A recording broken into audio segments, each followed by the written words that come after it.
You are back inside the Halftime Show. I am your host, Pete Sousa, and on the wheels of steel to my left is Technical Director Byron Putman. But we have a special guest tonight, ladies and gentlemen, the lovely and talented Danielle Trotta from WBT locally here in Charlotte. Danielle's a sports anchor there and also the co-host. Should we say the better half? We don't want to give Delano a hard time, but the co-host of D&D The Point After on Sunday nights. You can catch it right after your local news. Danielle, welcome aboard. Thank you. Well, Danielle, the first thing I want to talk to you about, you've been covering this Bobcats team since its inception, pretty much. Since you were a young intern at WBT, walking around on Scott Lightman's practice floor, the former PR director, in your heels. But, you've been around this team for a long time. What do you think? You've seen them, go through difficult times, and now you've seen them. They're on the cusp of the NBA playoffs. What do you think is the biggest change been for this team since Larry Brown has taken over, which has put them on the brink of the playoffs? The thing that I'm most impressed with, and I think we were all shocked with, I think you'll agree, is just the roster changes.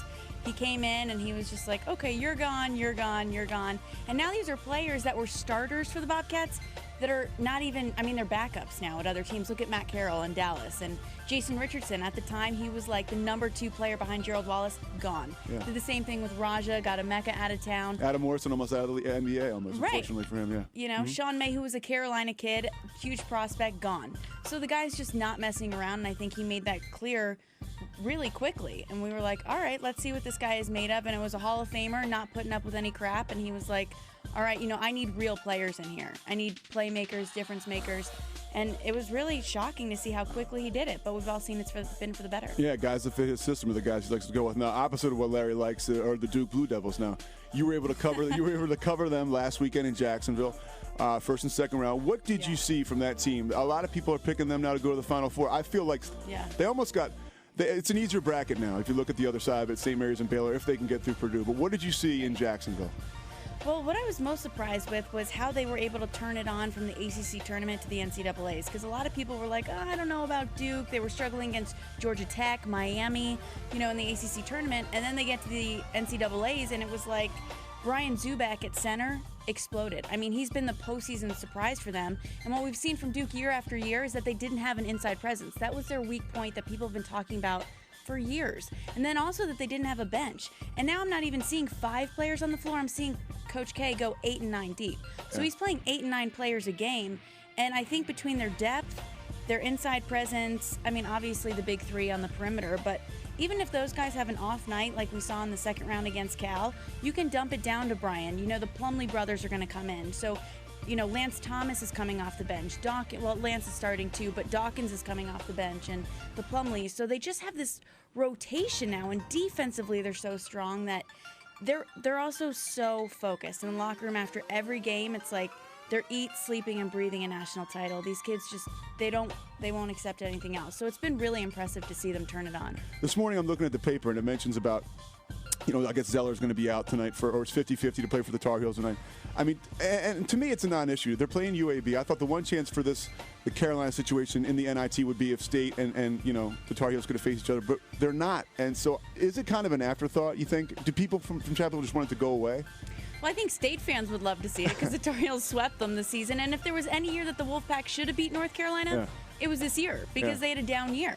So that doesn't speak well for Sidney Lowe. And in the paper today, it's like, oh, we're confident we're going to have another year next season. Great year.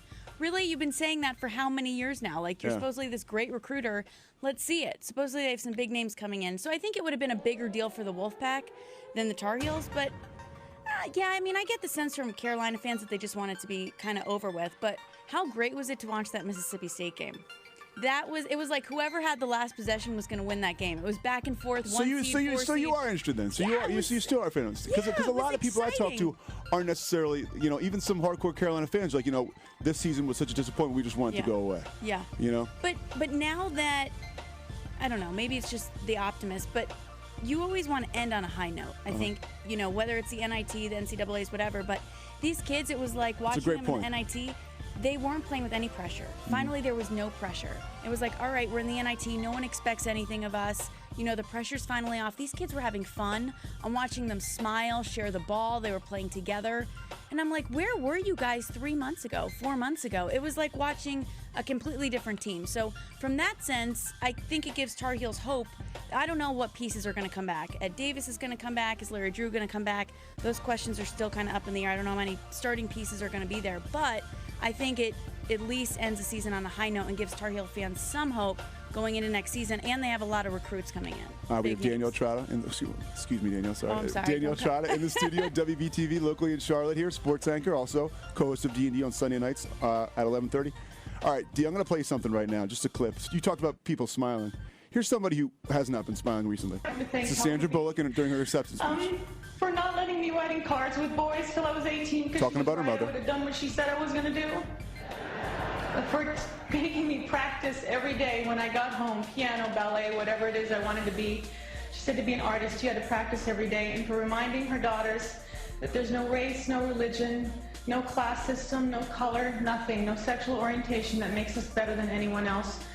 We are all deserving of love. So, to that trailblazer who allowed me to have that. And she points to Jesse James.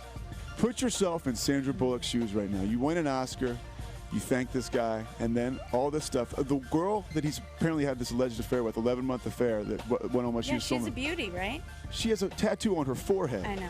Yeah, so what if you're her? What are you thinking? I mean, like, if you put yourself in Sandra Bullock's shoes. You're devastated. I mean, you're at like the height of your career. You know, you win your first Oscar, you're married, you're on top of the world, and then this guy cheats on you with some girl that looks like, I mean, where is she from? Like, did she come off of Jerry Springer? I don't know. It kind of looks like it. She's a tattoo enthusiast, which scares me to death. When I hear the words tattoo enthusiast, maybe if it's a guy, I'll give him a pound and keep it moving. If it's a girl, I'm not going to look to put my arms around her and welcome her into my life. But you know what? This is what I love about Sandy. You call her Sandy. Sandy, yeah, sure, Sandy, she's your girlfriend. Yeah. She just doesn't know it. Feel bad for Sandy. Yeah.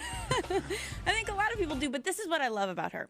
She has a backbone. Like, the girl didn't waste a second. She, hightailed it out of the house. Packed up her stuff, took her dog. She was like, see you later. Yeah, staying out of the public eye is the best. And this guy's radioactive. Apparently today, I read something, there's pictures of him, something, and this is all alleged, but something involving swastikas or whatever. So, guy you kind of want to keep your distance from right now. I also heard that the ex-wife, his ex-wife, set it up.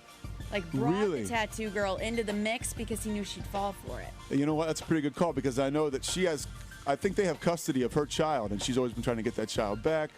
Yeah, what a tangled web we weave. The girl has a son, too. It's just such a mess. So I hope Sandy rises above it and just kind of keeps it moving.